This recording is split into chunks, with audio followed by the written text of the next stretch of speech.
زمانے کی قسم تمام انسان خسارے میں ہیں سوائے ان کے جو ایمان لائے، جنہوں نے نیک عمل کیے، جنہوں نے ایک دوسرے کو حق کی نصیحت کی، جنہوں نے ایک دوسرے کو صبر کی تلقین کی۔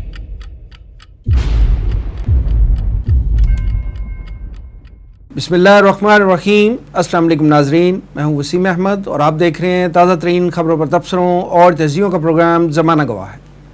ناظرین، پورے پاکستان اور خاص طور پر کراچی میں ریکارڈ حالیہ بارشوں کی وجہ سے پیدا ہونے والی سیلابی صورتحال سے کاروبار زندگی درہم برہم ہو کر رہ گئی ہے۔ خیبر پختونخوا میں سڑکیں اور پل بہہ جانے سے اور لینڈ سلائڈنگ کی وجہ سے ہزاروں سیاح شمالی علاقوں میں پھنس چکے ہیں۔ شدید بارشوں اور ملک میں پانی کے ذخائر اور ڈیمز نہ ہونے کے سبب پنجاب کے سینکڑوں دیہات زیر آب ہیں، جس کی وجہ سے فصلوں کو شدید نقصان پہنچا۔ ہماری مقامی حکومتوں اور ان کی انتظامیہ کی روایتی غفلت، لاپرواہی اور بد انتظامی کے باعث بحران رحمت عوام کے لیے شدید زحمت کا باعث بن رہی ہے۔ ہم آج کے پروگرام میں قرآن و حدیث کی روشنی میں یہ جاننے کی کوشش کریں گے کہ زلزلوں اور سیلاب کی صورت میں آنے والی قدرتی آفات کہیں ہماری بدعمالیوں کی سزا اور قدرت کی طرف سے کوئی عذاب کی شکل تو نہیں؟ ان حالات میں بحیثیت امت کیا ہمیں اب بھی اجتماعی توبہ کی ضرورت ہے؟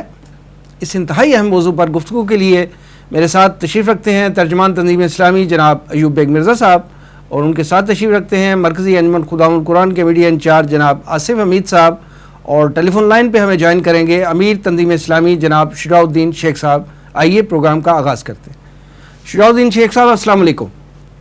وعلیکم السلام ورحمۃ اللہ وبرکاتہ۔ جناب یہ فرمائیے کہ آپ کراچی میں ہیں اور کراچی کے حالات آپ نے دیکھے ہیں بارشوں کے دنوں میں، جہاں پہ شدید بارشیں ہوئی ہیں اور حالیہ کئی برسوں کا جو ہے ریکارڈ جو ہے وہ بارشوں کی وجہ سے ٹوٹا ہے اور وہاں کا نظام زندگی جو ہے وہ درم برم ہو گیا ہے۔ یہ فرمائیے کہ عمومی صورتحال کیا ہے اس وقت کراچی کی اوورال؟ جی بسم اللہ الرحمن الرحیم، جزاک اللہ خیر، آپ نے وقت دیا۔ دیکھیے کراچی سے کیونکہ میرا تعلق ہے، وہیں ہم پلے بڑے ہیں اور مستقل ابھی بھی وہیں قیام ہے جی۔ کراچی میں یہ صورتحال ایسا نہیں ہے کہ اتنی بارشیں پہلے کبھی نہ ہوئی ہوں، یہ بارشیں اس شدت کے ساتھ پہلے بھی ہوتی رہی ہیں، لیکن بہرحال اتنا بڑا شہر اور اس کی بہرحال اگر صحیح طرح پلاننگ نہ کی جائے، جو بھی ظاہر کے اسباب اختیار کیے جا سکتے ہوں جو کہ اختیار کرنے چاہیے، وہ بھی بہرحال ایک قصور کا معاملہ تو بنتا ہے۔ اس وقت صورتحال تو یہ ہے کہ میں ایک ایسے علاقے میں رہتا ہوں جو اولڈ ایریا کہلاتا ہے کراچی کا۔ وہاں تو چلے آپ کہہ سکتے ہیں کہ اولڈ ایریا ہے تو گٹر لائن صحیح نہیں ہوں گی، سیوریج کا سسٹم صحیح نہیں ہوگا، تو صورتحال دگرگوں ہے، ابتر ہے۔ لیکن ڈی ایچ اے جیسا علاقہ جو کہ ایک پوش ایریا ہے شہر کا، اس علاقے میں اگر گلیوں میں نہیں بلکہ سڑکوں پر بھی اگر پانی بہ رہا ہو اور ایون فوج کو اور ان کے ذمہ داران کو وہاں پہ پانی کی نکاسی پر مأمور کرنا پڑ جائے، تو آپ اندازہ کر سکتے ہیں کہ اس وقت شہر کراچی کی صورتحال کیا ہوگی۔ اور نہ صرف یہ کہ لوکل میڈیا بلکہ انٹرنیشنل میڈیا بھی اس کو فوکس کر رہا ہے، جرمنی تک کے بعض ذمہ داران نے جو ہے وہ بڑے افسوس کا اظہار کیا۔ تو یہ مجموعی صورتحال تو اس وقت پوری قوم کے بلکہ دنیا کے سامنے ہے کراچی کے حوالے سے۔ جی شجاع الدین صاحب، یہ فرمائیے کہ یہ جو آفت آتی ہے ہر سال ہمیں فیس کرنی پڑتی ہے، باران رحمت جو ہے وہ ہمارے لیے ایک زحمت بن جاتا ہے اوورآل پاکستان میں، خاص طور پہ آپ کراچی کی ہم بات کر رہے ہیں، تو کیا یہ کوئی عذاب کی صورت ہے اللہ کی طرف سے ہمارے لیے؟ اصل میں دیکھیے دو اسپیکٹ ہوتے ہیں۔ لفظ عذاب کہنا تو ذرا ایک مشکل بات ہوتی ہے، اس لیے کہ متعین کر کے ہم کسی سچویشن کو عذاب کہیں ذرا مشکل بات ہے۔ البتہ یہ ضرور کہا جا سکتا ہے کہ اس طرح کی ایک کیفیات ہیں جو کہ عذاب سے ملتی جلتی ہیں، یا یہ کہا جائے کہ یہ تنبیہات ہیں ہمارے لیے، یا یہ کہا جائے کہ ہمارے دلوں کو ایک نرمی میسر آئے اور ہم اللہ کی طرف رجوع کرنے والے بنے۔ یہ بات میں نے اس لیے بیان کی ہے کہ زلزلوں کا آنا، طوفانوں کا آنا، بارشوں کا برسنا یقیناً اس دنیا کے نظام کو اللہ تعالیٰ نے کچھ فزیکل قوانین کے تحت چلایا ہے، اور فزیکل لاز کے تحت موسم کے تغیرات کا ہونا اور اس سے زلزلے، طوفان، سیلاب، بارشیں یہ آنا، یہ اپنی جگہ ایک فیکٹ ہے۔ لیکن جب ہم قرآن حکیم کا مطالعہ کرتے ہیں، ماضی کی اقوام کا مطالعہ کرتے ہیں، تو قرآن حکیم جو ہے وہ میٹا فزیکل کازز کو بھی بیان کرتا ہے۔ یعنی قرآن یہ بتاتا ہے کہ قوم نوح نے شرک کی روش اختیار کی اور پیغمبر کی دعوت کو رد کیا، تو آسمان سے بھی پانی برسا، زمین سے بھی پانی جو ہے وہ نکل پڑا اور قوم مٹا دی گئی۔ قرآن یہ بتاتا ہے کہ لوط علیہ السلام کی قوم نے ہم جنس پرستی کی گندے رویے اور روش کو اختیار کیا، تو اللہ تعالیٰ نے پتھر تک برسا دی، پتھروں کی بارش برسا دی، اللہ نے ان کو ڈیڈ سی میں بحر مردار میں غرق کر دیا۔ قرآن بتاتا ہے کہ جب شعیب علیہ السلام کی قوم نے ناپ تول کی کمی کی روش اختیار کی تو اللہ تعالیٰ نے ان پر کئی طرح کے عذاب مسلط کیے، جن میں ایک زوردار چیخ کا یا دھماکے جیسی آواز کا مسلط کر دیا جانا، عذاب ان پہ زلزلے کا مسلط کر دیا جانا، وہ بھی ہمیں قرآن بتاتا ہے۔ تو معلوم ہوا کہ قوموں کے کردار کے بگاڑ کی وجہ سے بھی عذاب آتے رہے۔ یہاں اس وقت جو صورتحال ہے یقیناً یہ ایک آفت ہے، اور ہم اللہ سے دعا ہی کریں کہ اللہ تعالیٰ خیر کا عافیت کا معاملہ فرمائے، مگر دیکھنے کی ضرورت ہے کہ کہیں ہمارے ہاتھوں کا کیا دھرا تو نہیں ہے۔ یعنی صوبائی حکومت کو لیجئے، لوکل انتظامیہ کو لیجئے، جو لوٹ کھسوٹ کے معاملات ہیں، جو بدعدمانیوں کے معاملات ہیں، جو اپنے کمیشن کو سیو کر کے شہر کو جو ہے وہ ایک مظلوم شہر بنا دینے کی روش ہے، یہ حرکتیں بھی تو ہمیں دیکھنی چاہیے کہ جو ہمارا اپنا کیا دھرا، پھر ایسی حکومتوں کو اگر میں وہ لوگ کے جو پاور پالیٹکس کے قائل ہیں، انتخابی سیاست کے قائل ہیں، تو وہ لوگ کہ جنہوں نے ایسے لوگوں کو منتخب کیا اور ان کے ہاتھوں ذمہ داری ان کے حوالے کی، ان کے حوالے حکومتیں کی ہیں، تو ان لوگوں کو بھی دیکھنا چاہیے کہ کیا ہمارے ہاتھوں کا کیا دھرا نہیں۔ تو قرآن ایک طرف تو یہ تنبیہات ہمیں دیتا ہے، قرآن ایک طرف یہ بھی بتاتا ہے کہ ما اصابکم من مصیبت فبما کسبت ایدیکم، یہ مسائل، مشکلات، آفات تم پر آتی ہیں تمہارے اپنے کرتوت اور اعمال کی وجہ سے۔ تو درو بینی کی بھی ضرورت ہے کہ انتظامی حوالے سے، سیاسی معاملات اور فیصلوں کے حوالے سے کہاں کام سے غلطیاں ہوئیں، یہ غلطی ہے کہ جس کی وجہ سے وہ معاملہ جو رحمت کا باعث ہو سکتا تھا وہ ہمارے لیے زحمت کا باعث بن جاتا ہے۔ ٹھیک ہے شجاع الدین صاحب، یہ فرمائیے کہ کیا اب بھی وقت نہیں ہے کہ ہم بحیثیت امت جو ہے وہ اجتماع توبہ کی ہمیں ضرورت نہیں ہے اب بھی؟ جی بالکل، اب بھی اور ہمیشہ ضرورت رہی ہے، لیکن اس وقت آپ دیکھیے نا، کبھی اللہ زلزلے سے ہمیں ہلا دیتا ہے، کبھی طوفانوں سے اللہ ہلا دیتا ہے، کبھی سیلابوں سے اللہ ہلا دیتا ہے، کبھی طوفانی بارشوں سے اللہ ہلا دیتا ہے، کبھی وہ ملک جو گندم پروڈیوس کرنے والا ہو اس میں گندم کا کال پڑ جائے، کبھی چینی مافیا، کبھی چاول یہ آٹا مافیا، یہ سارے اللہ تعالیٰ کی طرف سے تنبیہات کے لیسنز ہیں ہمارے لیے۔ اور قرآن تو ہمیں کہتا ہے کہ توبوا الی اللہ توبۃ نصوحا، کہ تم توبہ کرو اللہ کے حدود سچی اور پکی توبہ۔ ہم سیاسی تبصرے بھی دیکھ رہے ہیں اور ایک دوسرے کے اوپر کیچڑ اچھالنے کی باتیں بھی دیکھ رہے ہیں، مگر کتنے گوشوں سے یہ بات آئی کہ رجوع الی اللہ کی بھی کوشش کی جائے۔ حالت یہ ہے کہ میں کیوں کراچی میں رہتا ہوں، حالت یہ کہ لوگ مسجد تک جانے کے قابل نہ رہ سکے، مسجد جانے میں ان کو کس قدر مصائب اٹھانے پڑتے ہیں، تکلیفات برداشت کرنی پڑتی ہیں، خواتین بچے بوڑھے گھروں میں محصور ہو کر رہ گئے ہیں، نظام زندگی برباد ہو کر رہ گیا، تو کیا اب بھی ہمارے دل نرم نہ ہوں گے؟ اللہ دلوں کی اس سختی سے ہمیں بچائے کہ پھر نہ رجوع کا موقع رہتا ہے، پھر نہ رحمت خداوندی متوجہ ہوتی ہے۔ تو آج ہم اپنے شہر کے یا ملک کے حالات کو دیکھ لیں یا امت کے مجموعی معاملات کو دیکھیں تو توبہ کی شدید ضرورت ہے، اور توبہ سے مراد ہے گناہوں سے پلٹ کر اللہ اس کے رسول علیہ السلام کی فرما برداری کی طرف آنا۔ اور ایک ہے دیکھیے اجتماعی توبہ کا معاملہ۔ اجتماعی توبہ یہ ہے کہ ہم امتی نبی اکرم علیہ الصلوۃ والسلام کی، ان کی ختمی نبوت کے بعد اب دین کی دعوت، دین کے نفاذ کی جد و جہد ہمارا فرض ہے۔ پاکستان کے تناظر میں سوچیں تو یہ ملک الیام نے اسلام کے نام پر تھا، تو ہماری اجتماعی توبہ صحیح اجتماعی کیفیات ٹلیں گی، اور اجتماعی توبہ کے لیے دین کی طرف پلٹنا، خود دین پر عمل کرنا، دوسروں کو دین کی دعوت دینا اور اس کے نفاذ کی جد و جہد کے دین کر کے دین کو بالفعل قائم کرنا، اس اجتماعی توبہ کی ہمیں شدید ضرورت ہے اس وقت۔ جزاک اللہ شجاع الدین صاحب، ہمیں وقت دینے کا بہت شکریہ۔ جزاک اللہ خیر۔ آصف حمید صاحب، ابھی آپ نے امیر تنظیم اسلامی شجاع الدین شیخ صاحب کی گفتگو سنی، وہ کراچی کی عمومی صورتحال بھی اور بحیثیت امت جو ہمارے فرائض ہیں اس پہ بھی وہ بات کر رہے تھے۔ آپ یہ فرمائیے کہ ہماری صوبائی حکومتیں اور انتظامیہ جن کی یہ غفلت سے یہ دن ہمیں دیکھنا نصیب ہوتا ہے ہر سال، یہ کس حد تک ذمہ دار ہیں اس سارے فنومینن کی، اس سارے کرائسس کی؟ نحمدہ و نصلی علی رسولہ الکریم۔ وسیم صاحب، آپ جب یہ سوال کر رہے تھے اور جب میں امیر تنظیم اسلامی کے جوابات بھی سن رہا تھا تو میرے ذہن میں یہ چیز آ رہی تھی کہ جتنے مسئلے مسائل اس وقت ہمارے سامنے ہر لیول پر پاکستان کے اندر درپیش ہیں، اور جتنی مشکلات سے قوم گزر رہی ہے، عوام گزر رہی ہے، اور جو کردار ہمارے لیڈران کا اور ہمارے ارباب اختیار کا سامنے آ رہا ہے، یہ سب کا سب اللہ تعالیٰ کے احکامات سے منہ موڑنے کا نتیجہ ہے، اور اس منہ موڑنے کے نتیجے کے طور پر جو وبال آنا چاہیے یہ وہ ہے۔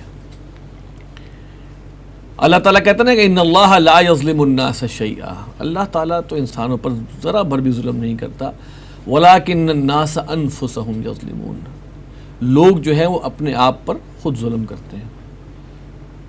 ایک اور جگہ ہے وما ظلمناہم ولکن کانوا انفسہم یظلمون، کئی جگہ اللہ تعالیٰ نے قرآن میں نے فرمایا۔ یہ وہ آیات ہیں جن پر بہت غور کرنے کی ضرورت ہے کہ ہم بڑے آرام سے کہہ دیتے ہیں کہ جب یہ عذاب آ رہے ہیں، یہ مسئلے مسائل آ رہے ہیں، اس سے بڑے بڑے طوفان تو امریکہ میں بھی آتے ہیں اور ممالک میں بھی آتے ہیں، وہاں پہ تو یہ تباہی نہیں مچتی۔ تو اصل میں یہ ایک آزمائش میں جو ناکامی ہے اس کو ہم عذاب کا نام دے دیتے ہیں، اور وہ عذاب اگر ہم اس کا نام دیتے بھی ہیں تو یقیناً اس کا اصل مقصد یہی ہوتا ہے کہ بھائی اللہ ناراض ہے۔ اللہ کیوں ناراض ہے؟ تو یہ ہماری مینجمنٹ کی ناکامی ہوتی ہے۔ اللہ کیوں ناراض ہے؟ اللہ اس لیے ناراض ہے کہ اللہ تعالیٰ نے یہ حکم دیا تھا ان اللہ یأمرکم ان تؤدوا الامانات الی اہلھا، اللہ تمہیں حکم دیتا ہے کہ امانتیں اس کے اہل لوگوں کے سپرد کرو۔ یعنی ہم نے اہل لوگوں کے سپرد کی ہی نہیں ہے، ان کو ذمہ داری دی نہیں ہے۔ یہی تو ایک اوپن فیکٹ ہے کہ اہلیت پاکستان میں، اہلیت جس کو کہا جاتا ہے وہ سفارش کو حاصل ہے، اہلیت رشوت کو حاصل ہے، قومیت کو حاصل ہے، لسانیت کو حاصل ہے، اقربا پروری کو حاصل ہے، اور پارٹی بازی کو اہلیت حاصل ہے۔ تو ہم اگر دیکھیں نا تو ہم نے کس جگہ پر اللہ اور اللہ کے رسول کے احکامات کی نافرمانی کی ہے۔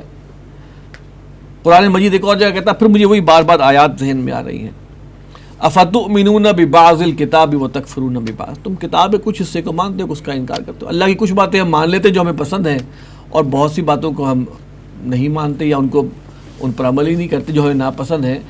تو اس کے بارے میں کیا کہا گیا ہے؟ فما جزاء من یفعل ذلک منکم، تو نہیں ہے سزا اس کی جو ایسا کرے تم میں سے، الا خزی فی الحیات الدنیا، سوائے اس کے کہ دنیاوی زندگی میں ذلیل اور خوار کر دیے جائیں۔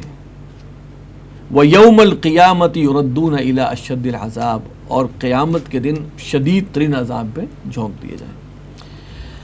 پھر میں واپس آتا ہوں، دیکھیں اب ہم اسمبلیوں کو کہیں، ہم قومی حکومت کو کہیں، صوبائی حکومت کو کہیں، بلدیاتی حکومت جو بھی نظام ہے اس کو بلیم کریں، معاملہ یہ ہے کہ اس وقت تو جو آزمائش کی جتنی بھی اقسام ہو سکتی ہیں جس کو ہم عذاب کہتے ہیں نا، کہ قرآن مجید میں ہے قل هو القادر على ان يبعث عليكم عذابا من فوقكم، کہہ دیجیے اے نبی کہ اللہ اس بات پر قادر ہے کہ عذاب تمہارے سروں کے اوپر سے لائے، او من تحت ارجلكم، یا تمہارے پاؤں کے نیچے سے، قدموں کے نیچے سے لے آئے، او يلبسكم شيعا، یا تمہیں گروہوں میں تقسیم کر دیں۔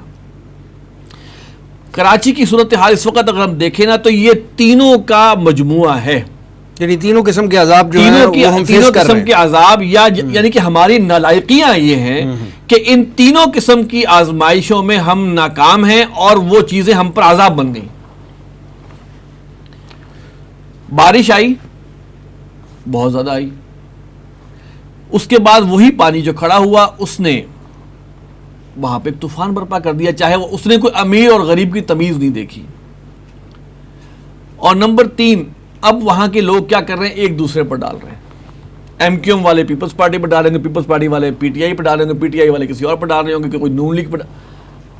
اب لوگ کہہ رہے ہیں جناب وہاں پہ وزیر اعظم ایک دورہ ہی کر جائیں، دورہ کر کے وزیر اعظم صاحب کیا پانی اتار لیں گے نیچے؟ کہنے کا میرا مقصد ہے اصل چیز کی طرف نہیں آنا کہ ایک دفعہ مان لو کہ تمام کے تمام لوگوں نے، تمام کی تمام پارٹیوں نے وہاں پر جسے کہتے ہیں خیانت کی ہے، اپنے لوگوں کو بھرتی کیا ہے، کسی نے بھی سنسیئرلی کام نہیں کیا جو اس کی ڈیوٹی تھی۔ انہوں نے اپنے پارٹی کے لیے، اپنے کارکنوں کو رشوت دینے کے لیے، اس سے بڑھ کے ذاتی مفادات کے لیے انہوں نے کام کیے ہیں۔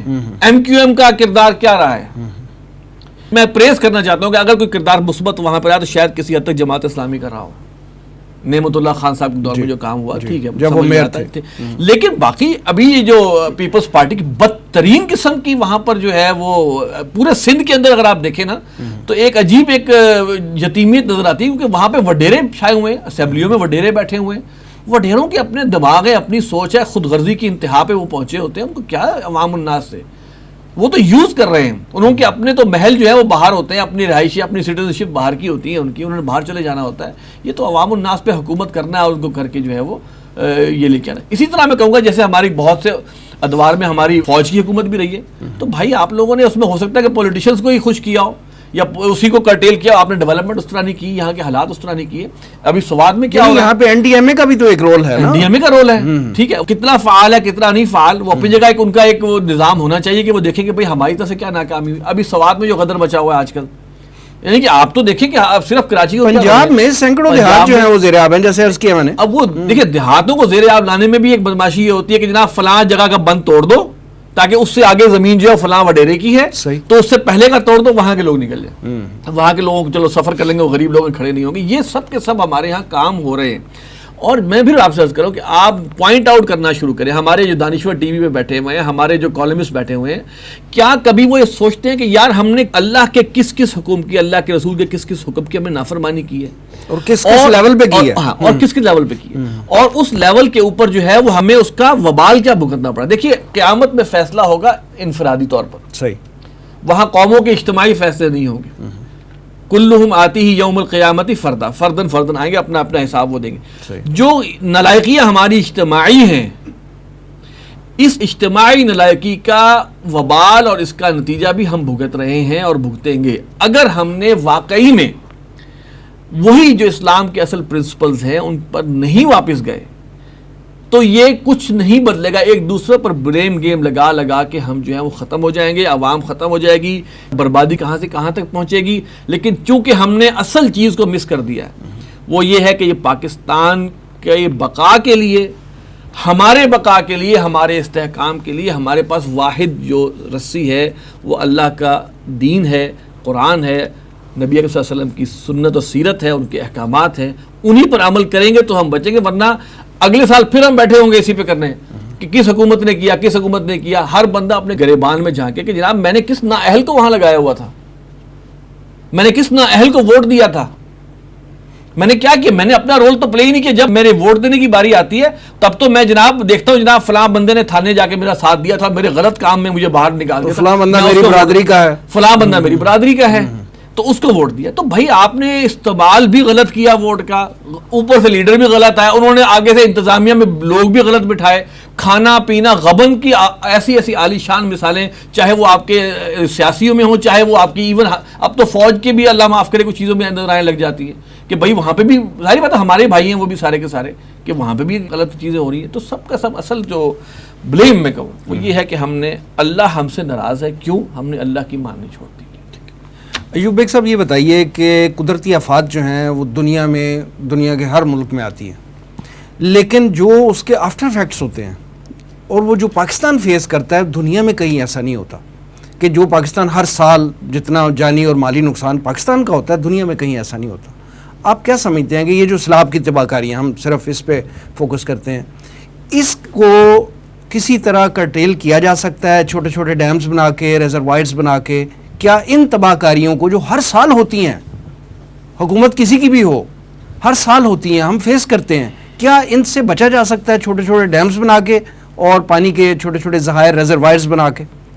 بسم اللہ الرحمن الرحیم. وسیم صاحب، میں سمجھتا ہوں کہ آصف صاحب نے بڑی مفصل گفتگو کی ہے اور بہت ہی صحیح پوائنٹس اٹھائے ہیں کہ اصل میں یہ آفات تو ہیں جی، لیکن سوال یہ ہے کیا صرف پاکستان میں بارشیں ہوتی ہیں؟ کیا صرف پاکستان میں زلزلے آتے ہیں؟ کیا صرف پاکستان میں دوسری آفات آتی ہیں؟ بالکل صحیح مثال دی گئی کہ کوئی دن ایسا نہیں گزرتا. میری سٹڈی تو یہ ہے کہ کوئی دن ایسا نہیں گزرتا، آپ مثال کے طور پر کہہ سکتے ہیں کہ امریکہ کی کسی نہ کسی ریاست میں کسی نہ کسی انداز کا طوفان، کبھی سمندری طوفان، کبھی وہ ہواؤں کا وہ بگولا جسے کہتے ہیں، وہ آپ کو معلوم ہے وہ جنگلوں میں آگ لگ جاتی ہے، جنگلوں میں آگ جاتی ہے، وہ اتنا زوردار ہوتا ہے مکان اٹھا کر دوسری طرف پھینک دیتا ہے. تو یہ سب وہاں بھی ہوتا ہے، لیکن اس کا نتیجہ ہم سنتے کیا ہے؟ ہم سنتے ہیں کہ اس میں ایک آدمی ہلاک ہو گیا، اس میں 2 آدمی ہلاک ہو گئے، اس میں ٹیلی فون کا نظام درہم برہم ہوا، اس میں بجلی کا نظام درہم ہوا جو چند گھنٹوں پر درست ہو گیا. گویا وہ سب کچھ جو پاکستان میں ہے اس سے زیادہ ہوتا ہے. لیکن صاف بات ہے، چاہے دیکھیے اس میں میں سمجھتا ہوں انصاف سے بات کرنی چاہیے. ہمارے امریکہ سے ذاتی طور پر بات کرو، ہمارے تو امریکہ سے کبھی تعلقات اچھے نہیں رہے، ہماری حکومتوں کے رہے ہوں گے، عوام کے تو کبھی بھی نہیں رہے. لیکن ہم دیکھتے ہیں کہ جو بات صحیح ہو وہ کرنی چاہیے کہ کس طرح وہ اپنی عوام کو پروٹیکٹ کرنے میں مخلص ہیں، دیانتدار ہیں، محنتی ہیں اور اپنا کام کرتے ہیں، جس کا نتیجہ یہ نکلتا ہے کہ وہ طوفان کے آگے خود حکومت اور خود حکومت کے کارندے جو ہیں وہ بند باندھ دیتے ہیں اپنی محنت سے، اپنی تگ و دو سے، اپنے اخلاص سے. اس کے معاملے میں ہمارا معاملہ یہ ہے، دیکھیے جب پاکستان کا آئین بن رہا تھا تو پاکستان کی تاریخ کا سب سے بڑا سیلاب وہ انہی دنوں میں آیا تھا، پھر سن 76 میں آیا. اس پر ہم نے فیڈرل فلڈ کمیشن بنایا. اس فیڈرل فلڈ کمیشن نے سن 78 میں رپورٹ دی اور کچھ تجاویز کی. پھر اس کو ریوائز کیا گیا 87 میں، پھر اس کو ریوائز کیا گیا 98 میں اور بہتر تجاویز دی گئی. یعنی یہ 8-10 سال بعد ریوائز ہوتا رہا لیکن سیلاب ہر سال آتا رہا. جی 98 میں. پھر اس کو کیا گیا 2007 میں. پھر 2009 میں ایک باقاعدہ فلڈ ریلیف کمیشن بنا. اس نے تجاویز دی کہ اگر آپ یہ اقدامات اٹھائیں تو آئندہ فلڈ کے وہ نقصانات اتنے. دیکھیے نقصانات تو ہوتے ہیں، آپ کی انتظامیہ، آپ کی حکومت ان نقصانات کو کم تر کرتے ہیں اپنی محنت کے ساتھ. اچھا جتنے میں نے آپ کو گنوائے ہیں نا کہ یہ فلڈ پلان بنے، تقریباً 42 سال ہو گئے ہیں. کسی پر آج تک کہیں جزوی عمل ہوا ہے، کسی پر مکمل عمل نہیں ہوا. اور باقاعدہ اگر آپ 2009 کی رپورٹ پڑھیں فلڈ کمیشن کی تو اس نے کس طرح تفصیل سے فلڈ کو ڈسکس کیا ہے اور کس طرح تفصیل سے بتایا ہے کہ آئندہ فلڈ سے ہم کیسے بچ سکتے ہیں. میں نہیں سمجھتا کہ اس پر 10% بھی کام ہوا ہو. 10% بھی کام نہیں ہوا. حکومتیں آئیں چلتی گئیں، یہاں تک کہ ہم دیکھتے ہیں کہ لوگ بناتے ہیں، کم کوئی نہیں ہے. عوام بھی بددیانتی کرنے میں کم نہیں ہے، حکمران ذرا زیادہ ہیں. وہ بددیانتی کرتے ہیں عوام، حکمران بدعنوانی کے نتیجے میں اس کو کور دے کرتے ہیں. لوگوں نے دریاؤں کے جب خشک ہوتا ہے نا سردیوں میں خاص طور پر، بالکل وہ ایک زمین عام زمین بن جاتی ہے دریاؤں کا جو ہوتا ہے، دریاؤں کی جو حصہ ہوتا ہے، تو لوگ ہم دریا کے اندر مکان بنا لیتے ہیں. اور حکومت اجازت تو نہیں دیتی، قانونی اجازت تو نہیں، لیکن سب کچھ دریاؤں کے بیلٹ میں کاشتکاری ہو رہی ہے، کھیتی باڑی بنا لیتے ہیں. دیکھیں جی کاشتکاری سے تو یہ ہوگا نا وہ فصل ڈوب جائے گی، لیکن جب آپ وہاں بستیاں بنا لیں گے تو پھر بستیاں ڈوبیں گی نا، انسان ڈوبیں. تو یہ اصل میں وہ بات اپنی جگہ بالکل درست ہے کہ یہ آفات تو ہیں، یہ آزمائش تو ہیں، لیکن ہماری عوام کے اور ہمارے حکمرانوں کے کرتوت ہیں جو ان کو عوام کے لیے سب کے لیے عذاب کی شکل دے دیتے ہیں. بس اس میں ایک چیز کہوں گا، جیسے آپ نے کہا نا کہ ڈیم بنائے جائیں، جیسے ڈیم کا ذکر آتا ہے، سب سے بڑا ڈیم جو کالا باغ ڈیم کے نام سے جو ایک چلی آ رہی ہے، ایک سمجھے کہ ایک تلخ حقیقت ہے کہ اس کے بنانے کے حوالے سے کتنی فیزیبلٹی، جتنی بڑی وہ ضرورت ہے اتنی بڑی تلخ حقیقت اس کو بنا دیا بنتی چلے گی. اس پہ اس کی فیزیبلٹی پہ اربوں روپیہ خرچ ہو چکا ہوگا، لیکن بس جب وہ بننے کی بات آتی ہے تو کچھ سیاسی ایشو بن جاتا ہے، سیاسی ایشو بناتے ہیں، کچھ قومیتوں کا ایشو بنا لیتے ہیں، کچھ صوبائیت کا اس کو ایشو بنا لیتے ہیں. پاکستان میں ترقی نہ ہونا یا پاکستان ترقی نہ کرے، پاکستان خود کفیل نہ ہو، پاکستان میں پانی کی قلت رہے، یہ خواہش کس کی ہو سکتی ہے؟ کسی بھی محب وطن کی تو نہیں ہو سکتی. اب جو بیرونی قوتیں ہیں ڈیفینیٹلی وہ اپنا اثر و رسوخ استعمال کرتی ہیں یہاں پر، اور یہاں پر جو ہے وہ کچھ ایسے لوگوں کو کھڑا کیا جاتا ہے یا ان کو پمپ کیا تھا اب آپ اس کے خلاف بیان دینا شروع کریں.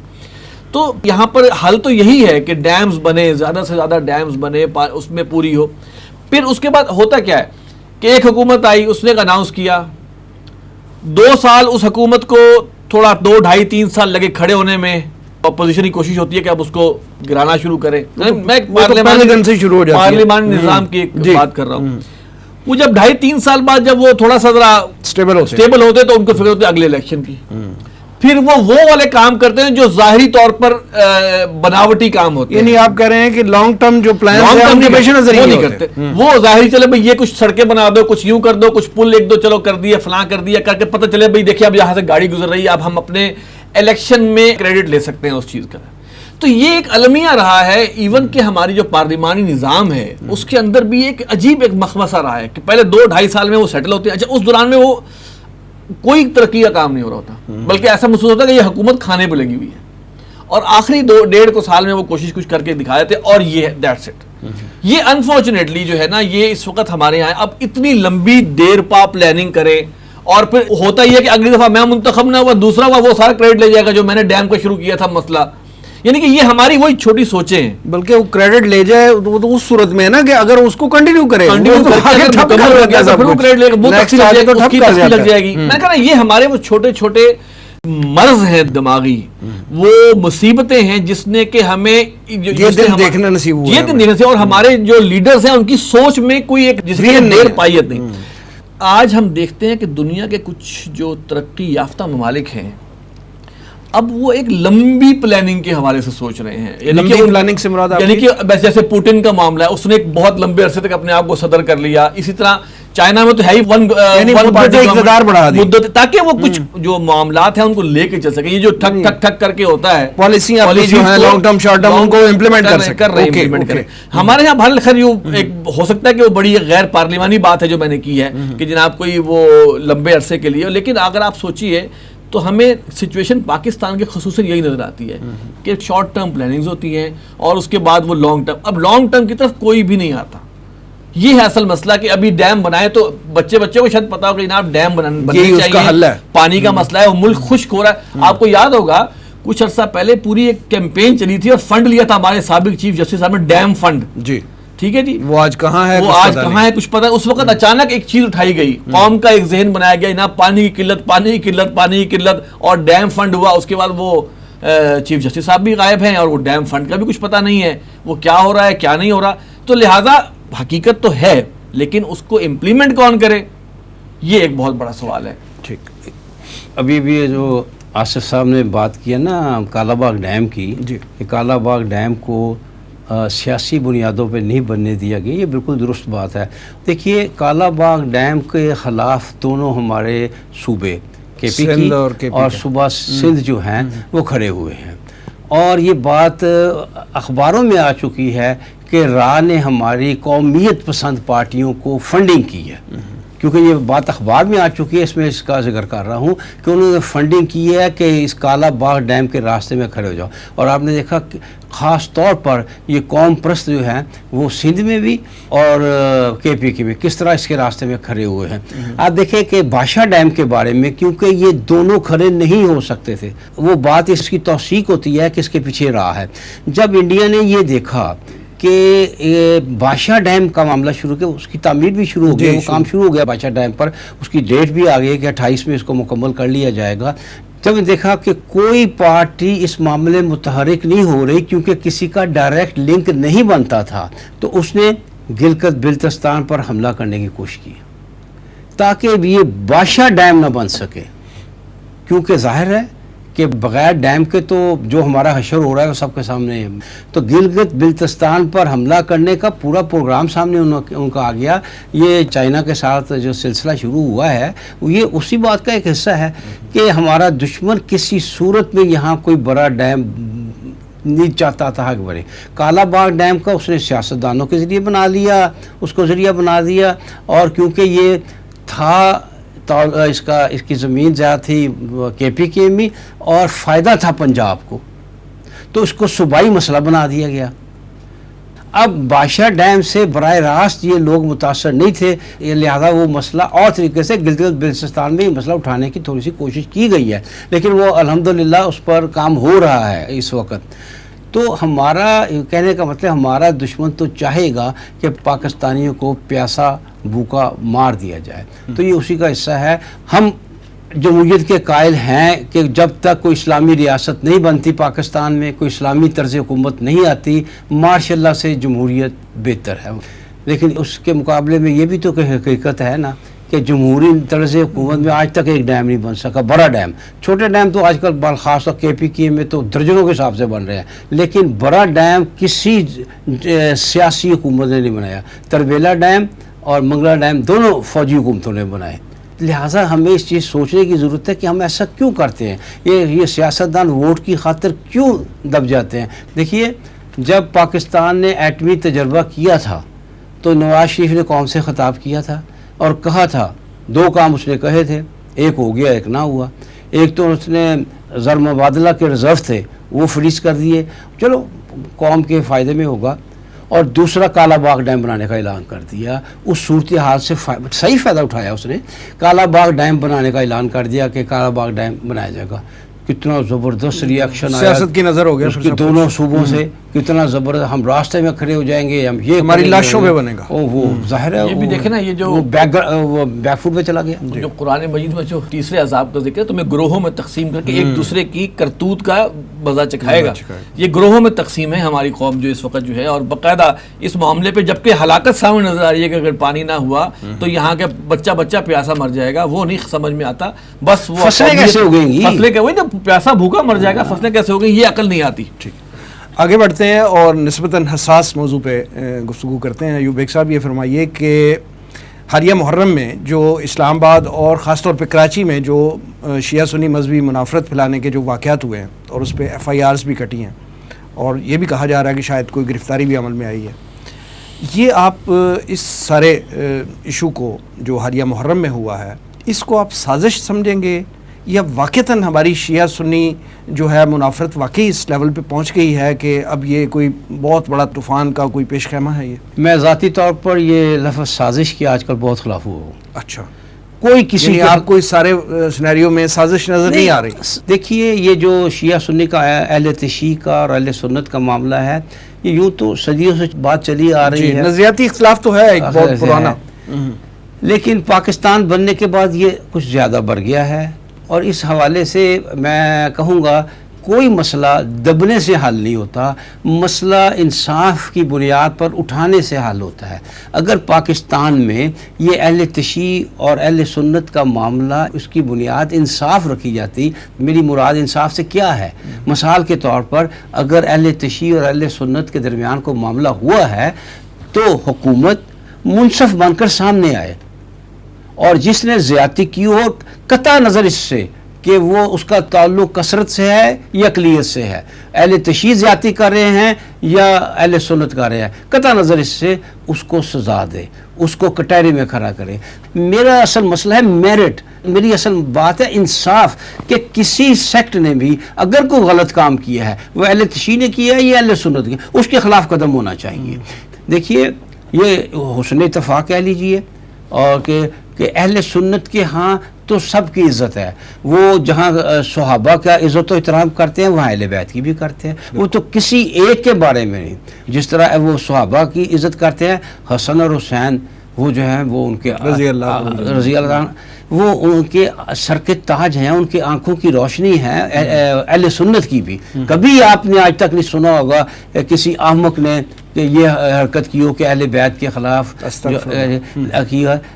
لیکن صحابہ کے خلاف اہل تشیع کی جو ہے بہت سی زبان درازیاں سامنے آتی رہتی ہیں، اور ہماری ہر حکومت، موجودہ حکومت سمیت ہر حکومت ان سے ڈرتی رہی ہے، قانونی ایکشن نہیں لیا. جب آپ قانون میں استثناء پیدا کرتے ہیں، جب آپ یہ کہتے ہیں کسی وجہ سے کریں کہ یہ دولت مند ہے اس لیے اس کے خلاف، یا یہ MNA ہے، یہ وزیر ہے، اس بنیاد پہ جب آپ انصاف نہیں کرتے اور یہی بنیاد بناتے کہ یہ اہل تشیع ہے، ان سے کچھ کیا ایران ناراض ہو جائے گا، یا یہ سیکٹ جو ہے وہ محاصرہ کر لے گا گورنمنٹ ہاؤس کا، جب یہ آپ اس کو بنیاد بنائیں گے اور صحیح فیصلہ نہیں کریں گے، ظلم کریں گے، انصاف نہیں کریں گے، تو پھر یہ بات بڑھتی چلی گی.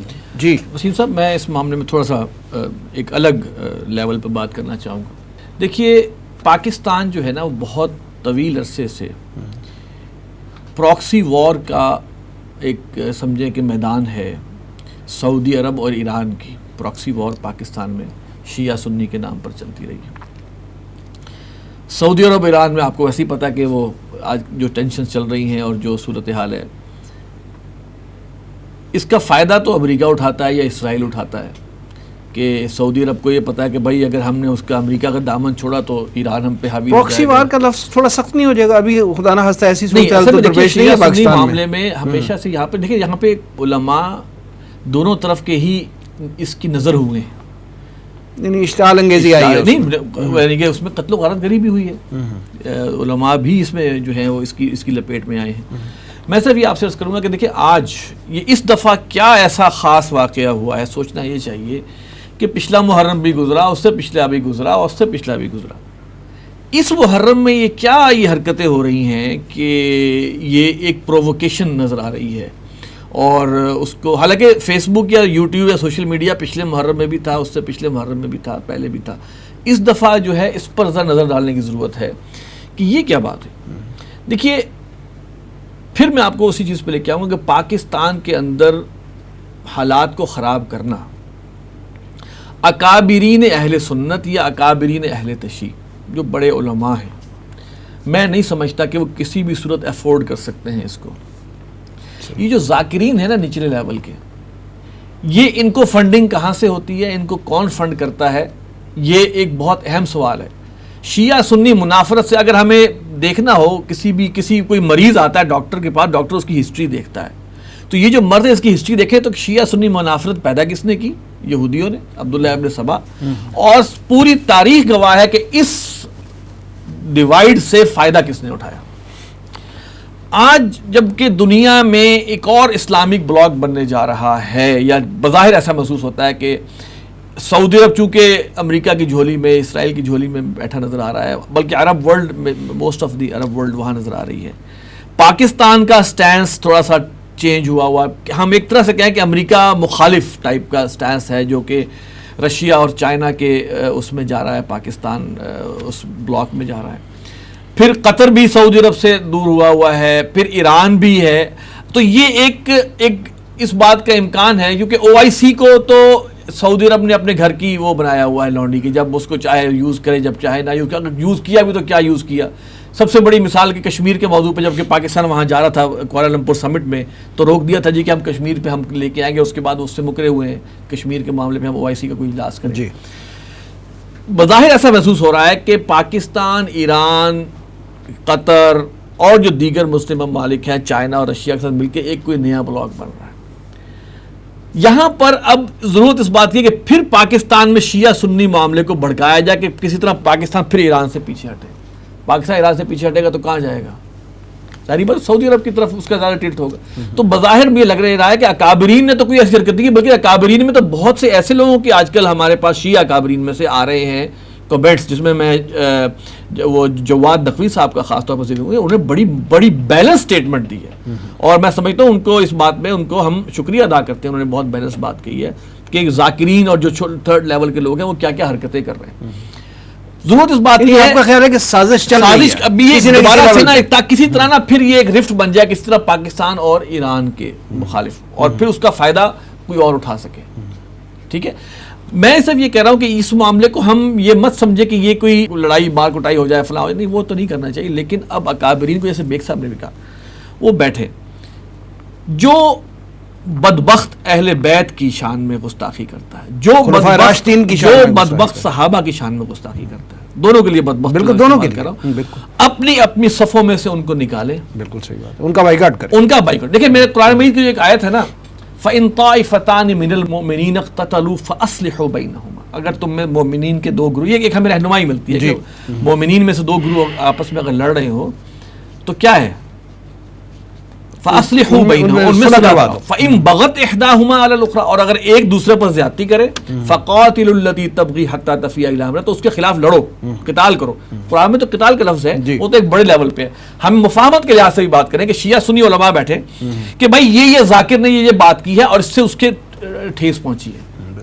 ٹھیک ہے، لہذا اس کو صحابہ اکرام کے بارے میں جیسے جو کہ معلوم ہے کہ ایک قانون بنا ہوا ہے کہ جناب ان کی شان میں گستاخی جو ہے وہ قابل دست اندازی پولیس اور جرم ہے، اس کو انفورس کیا جائے. اور یہ تمام اکٹھے بیٹھ کر علماء اپنی اپنی صفوں سے ایسے ناہنجاروں کو نکالیں اور علل اعلان ان کا کہنے کہ جناب ان کو کوئی بلائے گا یا ان سے کوئی کرے گا تو وہ ہماری صف سے باہر ہے. یہ ان کو بلیک لسٹ کر دینا چاہیے، بلیک لسٹ کرنا چاہیے. یہ وقت کی ضرورت ہے.